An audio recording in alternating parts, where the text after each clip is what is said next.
Bienvenidos una semana más aquí a Tu Momento Yin.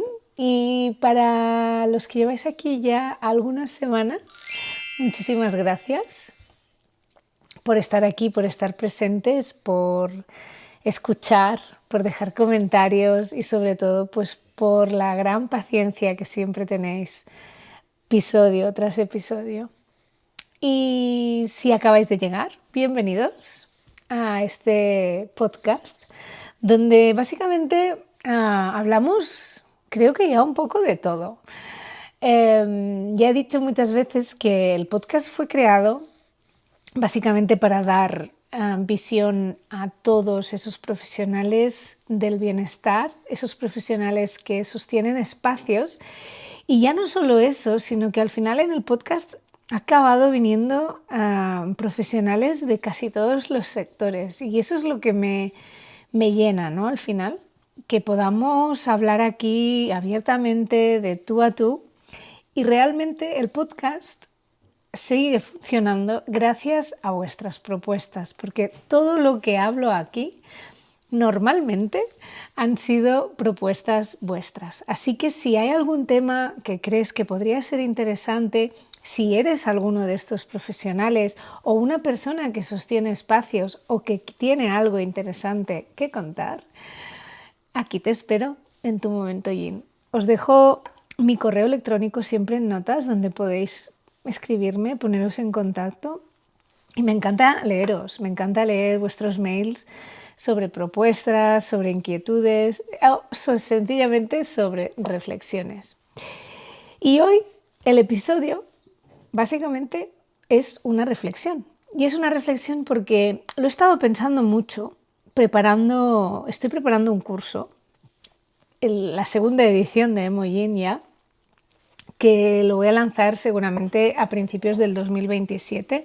Este año aún no voy a poder porque tengo que acabar este podcast y algunos talleres que tengo en marcha. Pero preparando el curso me he dado cuenta que una de las preguntas que me hacéis muchísimas que llegáis aquí es que os explique qué es el yin, ¿no? ¿Qué diferencia hay entre un yoga restaurativo, por ejemplo, el yin o un hatha, ¿no? Donde realmente yo siempre digo que todo es yoga, ¿no? Es la forma en que vives esa forma de yoga que lo hace quizá diferente, valga la redundancia. Y es que Yin Yoga no es solo quedarse quieto, como mucha gente piensa, ¿no? Porque lo que realmente sucede en esta práctica es cuando dejas de hacer. Me habéis escuchado muchas veces decir eso, ¿no? En esta vida tendríamos que ser más y hacer menos, ¿no? Estar más presentes sin producir tanto, ¿no? Y el título de hoy es ¿Por qué el silencio puede ser el mejor profesor de Yin Yoga?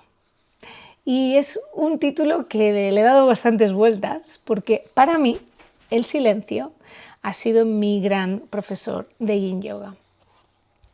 Y es que cuando empecé, ¿no? Pensé que el Yin Yoga, pues ser profesora de Yin Yoga, como muchas veces he pensado, ¿no? Al principio cuando iniciamos este camino, somos instructores cuando iniciamos el camino, yo siempre lo he dicho, ¿no?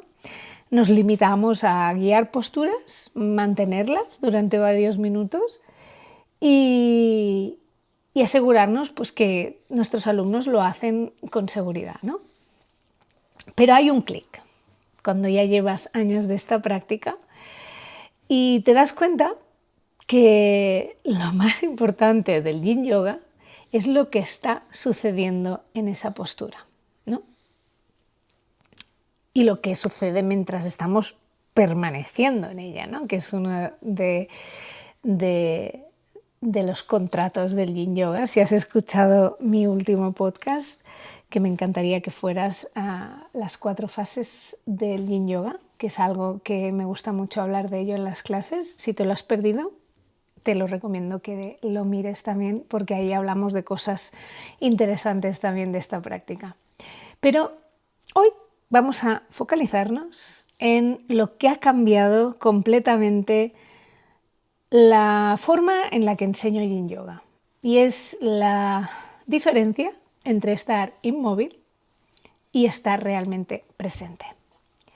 Vamos allá.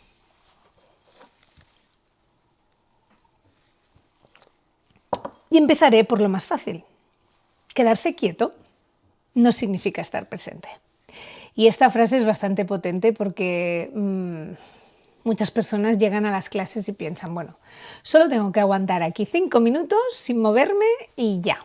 Y voy a estar pensando en la lista de la compra, en lo que tengo que hacer cuando salga de la clase, en que me está picando el pie, en que el vecino esta mañana se ha dejado la bolsa de basura en la escalera y olía fatal. No, eso no es el Yin.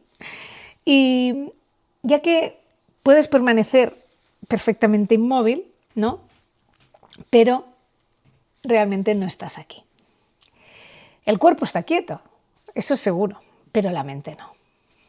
Y la presencia, ¿no? Al final, no aparece automáticamente, y eso lo sé, porque yo lo he vivido en mis carnes, y os hablo de una persona que su mente no para,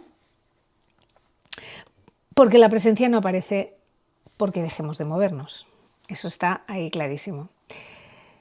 La práctica de Yin consiste en volver una y otra vez al momento presente, a cada segundo que pasa. Y eso lo intento recordar durante las clases, siempre que vuelvan a esa respiración, ¿no? A mí siempre me ha ayudado muchísimo buscar un anclaje y la respiración para mí es mi anclaje.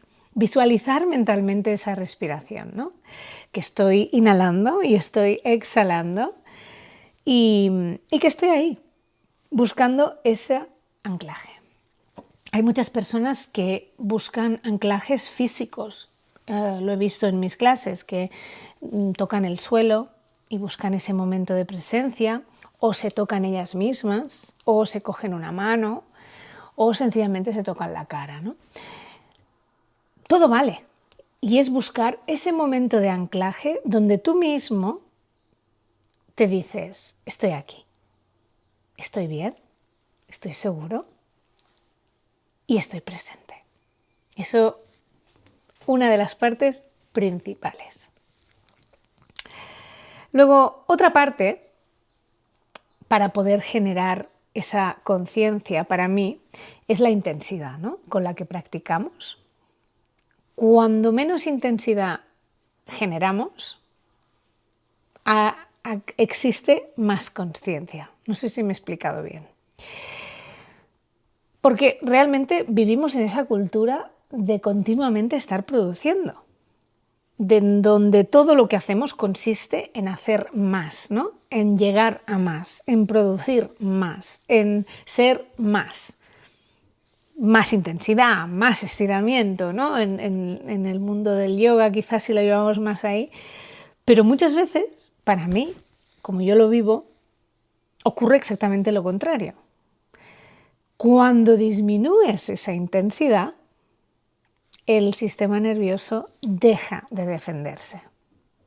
Y eso lo explico siempre con la liberación miofacial. Cuando tú pones la pelota por primera vez encima de uno de los músculos o grupos musculares, ¿qué hace el músculo? Se tensa, se protege. ¿Qué es esto? Elemento externo. Pero cuando tú respiras, sueltas y le dices al músculo, no pasa nada, esta pelota está aquí para darnos un masajito. ¿Qué hace el músculo? Suelta y se funde con la pelota. Pues esto es lo mismo con el sistema nervioso, porque cuando el sistema nervioso deja de defenderse es cuando realmente empezamos a sentir. Y yo pongo este ejemplo, sobre todo con las personas que yo trabajo. Ya sabéis que yo trabajo mayoritariamente pues, con personas que han vivido situaciones de violencia, situaciones de trauma, situaciones de muchísimo dolor físico y mental, ¿no? Físico y emocional. Y es que realmente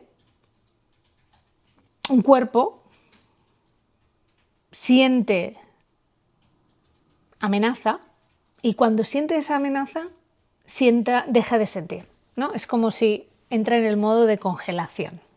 No quiero saber nada. Voy a hacer que no veo nada. En cambio, un cuerpo se siente seguro, empieza a notar el cuerpo de nuevo, empieza a hacer esa reconexión, ¿no? Y en mis clases lo que nos basamos principalmente es esa seguridad, en informar a nuestro sistema nervioso que estamos seguros y que es bueno poder hacer la conexión cuerpo y mente.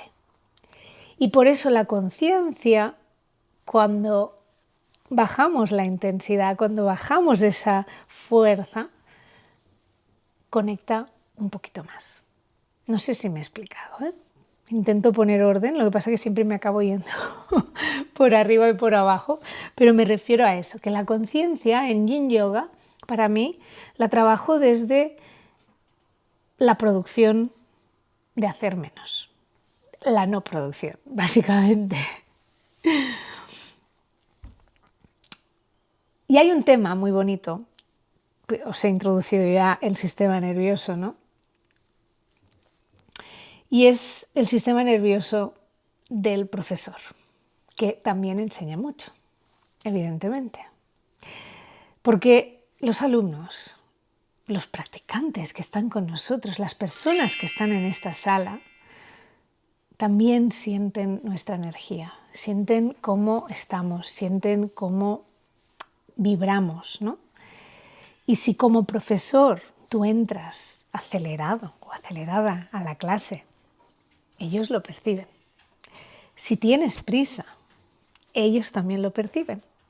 Si no toleras el silencio, llenarás cada espacio con explicaciones, que eso es lo que me pasaba a mí, ¿no? Cuando empecé a enseñar Yin, sobre todo acostumbrada a dar instrucciones constantemente, llenaba cada espacio con palabras, ¿no? Pero cuando el profesor está tranquilo, el grupo empieza a respirar diferente. Y no es magia, es corregulación, que eso es una palabra que uso también mucho. Y es que nuestro sistema nervioso constantemente influye con las personas que tenemos delante. Directamente. Estamos conectados, yo lo he dicho siempre, ¿no? Por eso a mí, mis prácticas siempre me gusta hacerlos en mandala. Me encanta el círculo en las clases de yoga, porque para mí es una manera de generar aún más y sentir esa energía, ¿no? de practicar juntos. Y desde aquí, desde esta corregulación, evidentemente entramos en el tema principal de este episodio, que es el poder del silencio. Siempre hablo de él porque para mí ha sido pura medicina, sobre todo en mi vida privada, porque en mi mente siempre hay mucho ruido y hay veces, y os soy sincera, que me agota mi propia voz. Y diréis, ¿y cómo puedes hacer un podcast? Bueno, mucho trabajo personal, pero es verdad, ¿no? Porque al principio me daba pánico dejar silencios en mi práctica, ¿no? Me daba pánico quedarme en silencio en medio de una práctica de Yin Yoga y yo pensaba que tenía que estar hablando constantemente, haciendo referencia a ese silencio, porque como a mí me incomodaba el silencio, tenía que rellenar esos espacios, ¿no? Y también pensaba, ya no solo por la incomodidad, que si no hablaba, que si no explicaba suficiente, no estaba enseñando suficiente esa práctica. Hasta entendí que muchas veces aliviamos nuestra propia incomodidad, ¿no? Y así fue. No la del alumno, porque al final el alumno está agradeciendo el silencio. Evidentemente que siempre hay una excepción, ¿no?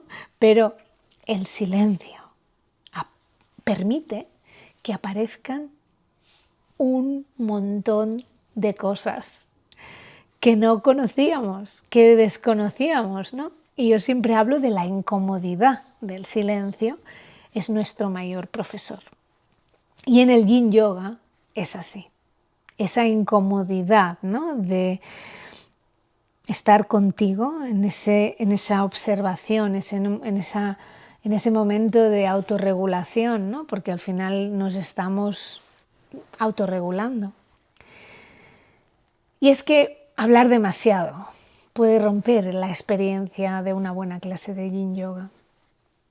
Y es que en Yin, igual que en Hatha, porque creo que demasiadas instrucciones en Hatha tampoco son buenas, en Yin cada frase debería tener un propósito, ¿no? Y no es llenar el espacio vacío que queda ahí, sino si cada momento estás dando instrucciones sobre esa postura, el alumno nunca va a estar pendiente de él, va a estar pendiente de tu voz, intentando escuchar lo que tú estás diciendo.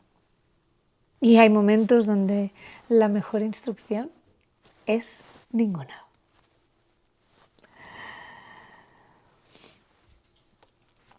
Hay algo que hace años una profesora de instituto me dijo y me gustó mucho porque es verdad, los niños se tienen que aburrir, ¿no?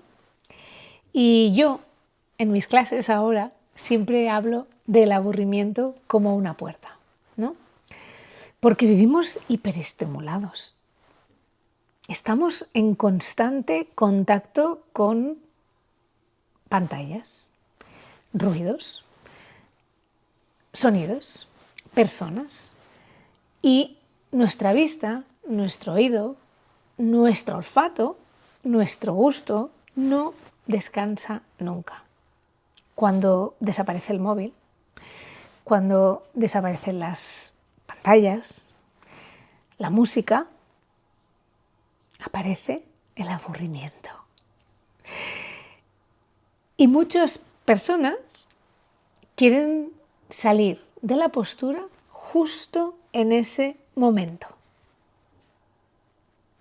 Y ese momento, querido oyente, es la puerta. Porque el aburrimiento no es el problema.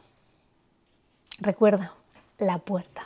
Es una puerta a una respiración más profunda, a el reconocimiento de una emoción, a recordar un pensamiento que habíamos ignorado o a conectar con esa sensación en nuestro cuerpo.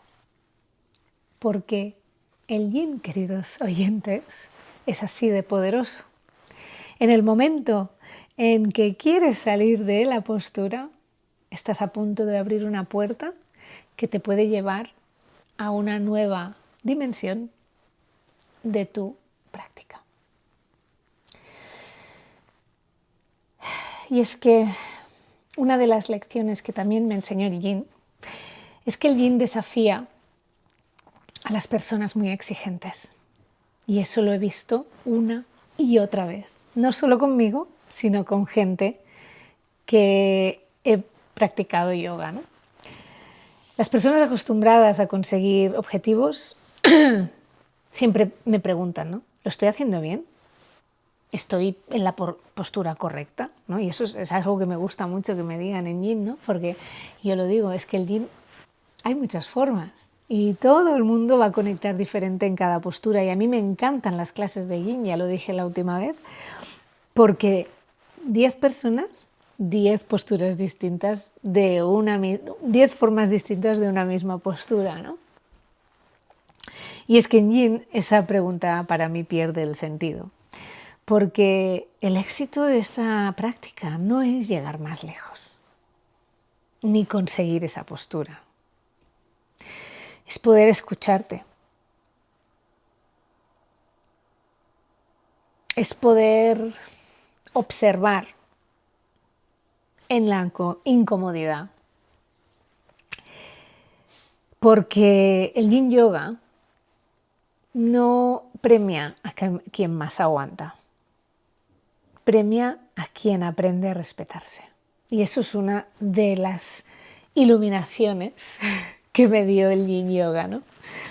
Porque al final no se trata de cogernos un pie o llegar a una torsión más profunda o de poder generar esa invertida, ¿no?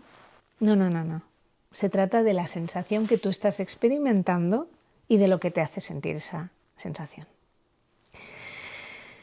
Y es que al final el Yin Yoga nos trae regalos verdaderos. Y vais a decir, Aida, ¿qué estás diciendo de regalos verdaderos? Y es que es lo que te digo aquí anteriormente, que no se trata de tocarnos los pies, ni abrir más la cadera, ni hacer esa invertida que hacía tiempo que no podíamos conseguir. No. Yo hablo de regalos más reales, de dormir mejor, de reaccionar menos impulsivamente, de reconocer el estrés o la ansiedad, que también son diferentes, de aprender a poner límites, de respirar con más calma, de confiar más en uno mismo, de aprender a descansar aún y cuando estamos en modo productividad, sin sentirnos culpables, ¿no? Y esto, para mí, y espero que para ti, es mucho más transformador que ganar solo flexibilidad. Porque sí, el Yin Yoga te va a traer más flexibilidad, te va a ayudar a moverte con más facilidad y va a liberar muchos dolores que quizás estabas experimentando por tensión o por no movimiento. Pero realmente los beneficios del Yin van mucho más allá, ¿no? Y es que quizá, perdonad, el objetivo del Yin nunca fue quedarse quieto. Quizá el objetivo del Yin es aprender a estar contigo, sin distraerte, sin huir, sin tener que convertir cada momento en algo productivo, que es lo que nos han enseñado, porque realmente cuando dejamos de intentar cambiar constantemente nuestro cuerpo, empezamos poco a poco a escucharlo, que de eso se trata, no cambiar nuestro cuerpo. Así que lo voy a dejar aquí, como una reflexión, como una inspiración, ¿no? Y me gustaría que si este episodio te ha hecho quizá replantearte qué significa realmente practicar Yin Yoga, que lo compartieras con alguien que está cerca de ti y que crea que el Yin Yoga solo consiste en estirar y que si quieres seguir explorando este enfoque donde el cuerpo y el sistema nervioso y las emociones se encuentran, te espero en el próximo capítulo de Tu Momento Yin, donde continuaremos hablando de Yin y de la práctica. Aprovecho para recordaros que en marcha está el ciclo de 5 sesiones de Yin Yoga online con el método Emo-Yin, donde vamos a trabajar desde la liberación miofacial, sosteniendo las emociones desde la visión de la medicina tradicional china y el journaling. Así que te espero muy pronto, agradezco tu escucha y nos vemos aquí la semana que viene. Muchísimas gracias.